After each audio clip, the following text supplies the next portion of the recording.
ተጠቅልሎ እንደሚጠፋ ሰማይ ሄዶ ብርሃን በማያስፈልግበት 24 ሰዓት በሚበራበት ቦታ እንደሚኖሩ ሙሽራው እንደሚመጣ ተናገር። መልአኩ ይሄን ሁሉ ሲናገር ዮሐንስ ይንቀጠቀጣል። በስመ አብ ምን አይነት ጉድ ነው!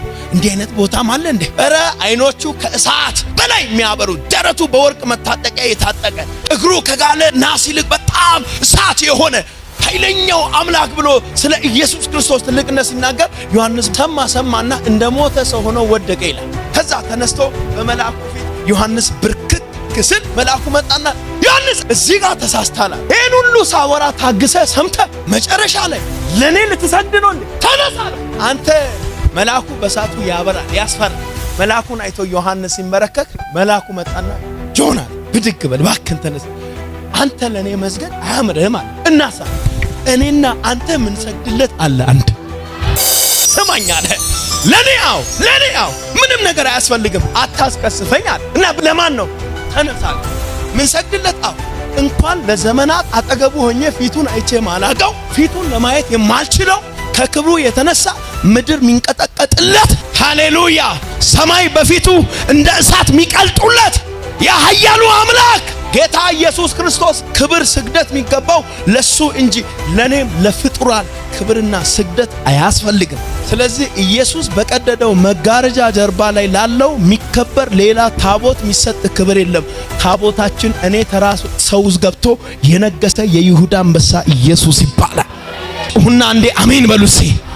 ለገብርኤል ብትል ለመላእክ ብትል አንድ ነገር ልንገራችሁ፣ ከ1 እስከ 30 እኛ ቤት ክብር የሚገባው የሚነግስ ኢየሱስ የጌቶች ጌታ ነው። 1 ላይ ኢየሱስ፣ 2 ላይ ኢየሱስ፣ 3 ላይ ኢየሱስ፣ 10 ላይ ኢየሱስ፣ 19 ላይ ኢየሱስ፣ 21 ላይ ኢየሱስ፣ 30 ላይ ኢየሱስ፣ 365 ቀን ኢየሱስ። ጩሁና አሜን በል እባክህ። 21ም 19ም የማበረውን ሻማንም ዳቦንም ገብርኤል አያውቅም። ከየት መጥቶ ያውቃል? እሱ አምልኮ ስፍራ ነው ያለው። ዛሬ መልእክት አለኝ። ቀኝ እጅን ዘርጋልኝ። የዚህ የንጉሱን ቦታ የወሰዱ ሁሉ በኢየሱስ ስም ይነሳሉ። የእግዚአብሔር ክብር ለራሱ ይመለስ። የሱ ቦታ ለሱ ይመለስ። ትዕቢተኞችን ያዋርዳቸዋል። ትዕቢተኞችን ይመታቸዋል። አንድ ሰው ጩሁና እግዚአብሔር ብቻውን ይመለክ በሉ ባካችሁ። ትዝ ይላችኋል ናቡከደነጾር ወርቅና ምስል አቆመና እዚህ ወርቅና ምስል የማይሰግድ ሰው ሁሉ ኢቶን እሳት ውስጥ ይገባል አለ። ኢቶን እሳት ውስጥ ይገባል። ከሰገደንስ ከሰገዳችሁ ትኖራላችሁ እዚህ ከተማ ላይ ያለ ስጋት ነው። ሁሉ ህዝብ የፋሪስን ህግ ተስማሙ። 3 ሰዎች ግን እንዴት ይስማሙ?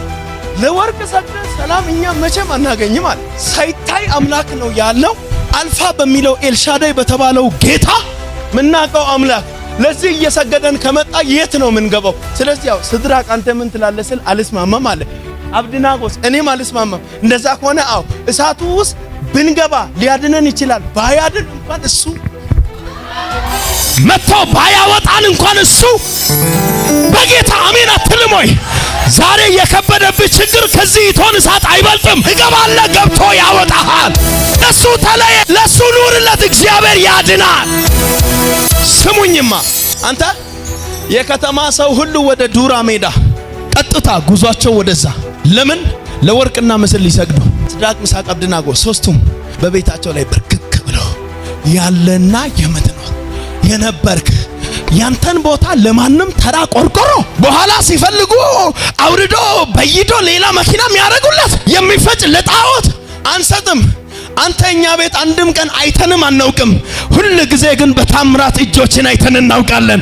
የተራቡትን ስታበላ፣ የወደቁትን ስታነሳ፣ አቅም ለሌላቸው አቅም ስትሆን አይተን። አንተ መታመኛ የእግዚአብሔር ነው የሚል ሰው አሜን ይበል። ጩና አንድ ሰው እግዚአብሔር ትልቅ ነው በሉ ባካችሁ።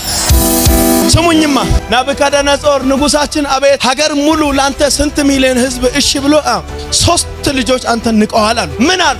ንቀዋል። ምን ያሉ ነው? እኛ አዶናይ የሚባል አምላክ እናውቃለን፣ ኤልሻዳይ የሚባል እናውቃለን። ያለና የነበረ የሚኖር ነው የምናውቀው። ለተራ ወርቅና ምስል እኛ አንሰግድም እያሉ ነው።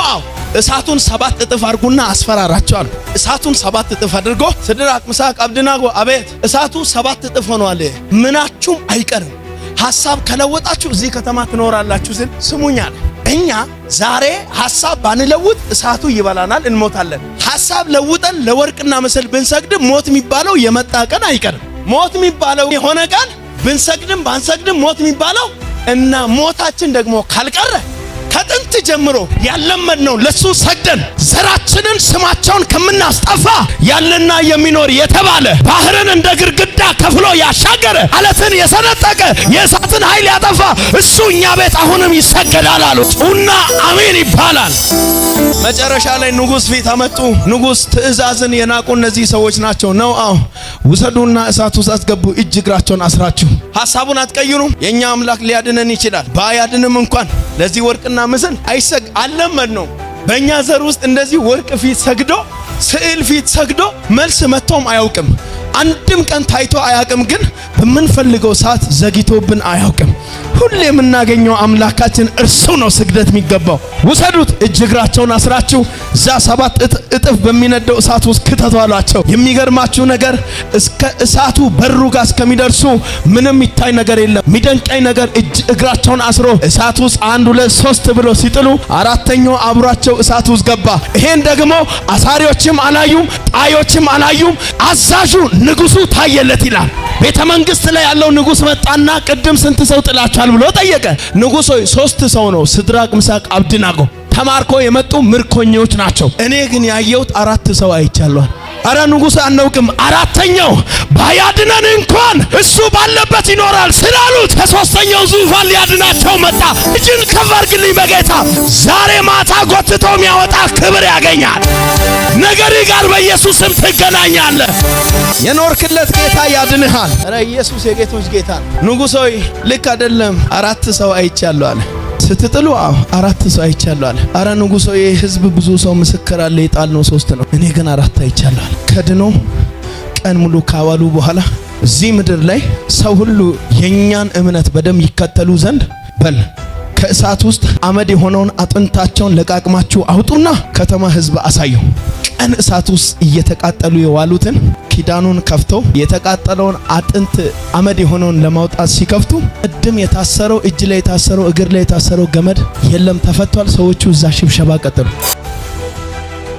ቀኝን ከፍ አድርግልኝ። ራበኝ ብለህ አንተ ከመንገድ አትውጣ። ምለብሰው የለም ብለህ ከመንገድ አትውጣ። ለሱ ኑር፣ ተለይለት። እግዚአብሔር ከማታውቅበት ምንጭ ይሰጣል። እግዚአብሔር ከማታስበት ምንጭ ይሰጣል። ጩና 3 ጊዜ አሜን ይባላል። 2ኛ 3ኛ ይሄ ቃል ባንተ ላይ ጸና። እዚህ ጉባኤ ውስጥ የእግዚአብሔር መንፈስ እንዲህ ያሳኛል። ብዙ ሰዎች ኑሯቸውን በታምራት ሲቀጥሉ እግዚአብሔር በሚያውቀው ለተለዩለት ጌታ ተለይተው ወስነው የሚኖሩ ሰዎች 2018 አንገታቸው ላይ ደፋ ቀና የሚሉ ልጆች አሉ ይለኛል። ማስባቸው ልጆች አሉ ይለኛል። እንጀራ ከቤታቸው ማያጡ ልጆች አሉ ይለኛል። እግዚአብሔር ቤታቸው ላይ እኔ ብቻ ነግሳለሁ አለኝ። ሃሌሉያ! ኑርለት። አንተ ድንቅ አምላክ ነው። እግዚአብሔር ምስክሬ ነው። አቤት የደከምክ ቀን ጥሎ ማይሄድ ጌታ፣ እሳትክ ቀን አትሆንም ብሎ ጥሎ ማይሄድ ጌታ፣ ከነ ኃጢአት ተሸክሞ አንጾ የራሱን ልጅ የሚያደርግ ኢየሱስ ብቻ ነው። ተለይለት። በቃ ወስን። እሳቱ ከበላ ድብና አድርጎ ይብላ። የተለየህለት ጌታ እሱ ግን እንዴት እንደሚያኖርሽ እንዴት እንደሚያኖር እግዚአብሔር ምን እንዳለ ታውቃላችሁ? እሳቱ እዛ ውስጥ አንተ እጅ እግር ላይ ያሰሩ የጠላቶቻቸውን ገመድ አመድ አድርጎ እሳቱ በላና የጫማ ማሰሪያቸውን አነካ። ሰምተኛል ወይ? የልብሳቸውን ጫፍ አልነካ። ገመዱን ማን እንዳሰረ እሳቱ እንኳን ተገልጦለታል። ጠላት ያሰረውን ብቻ በላ። ጠላት ያላሰረውን የነሱ የሆነው ነገር አልነካም እያልኩ ነው። ዘርጋ ቀኝን። ምን አይነት መንፈስ አለ እዚህ ጉባኤ ውስጥ ባካችሁ? እግዚአብሔር ምስክሬ ነው። አንተ ያለህበት ምድር ለኃጢአተኛ ብቻ የሚሆንበት አይደለም። ተለይለት።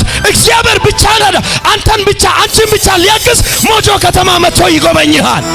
ያለህበት ሀገር መጥቶ ይጎበኝሃል። ጩና አሜን ብለህ ውሰድ ባክህ። ከፍቶ ሲያዩ 3ቱም አልተነኩም። አንተ የጸጉር ብናኛቸው እንኳን ምንም አልተነካ እሳቱ። ለዚህ ነው ኢሳይያስ መጽሐፍ ላይ ሲናገር ወላፈኑ አልፈጃቸውም ይላል።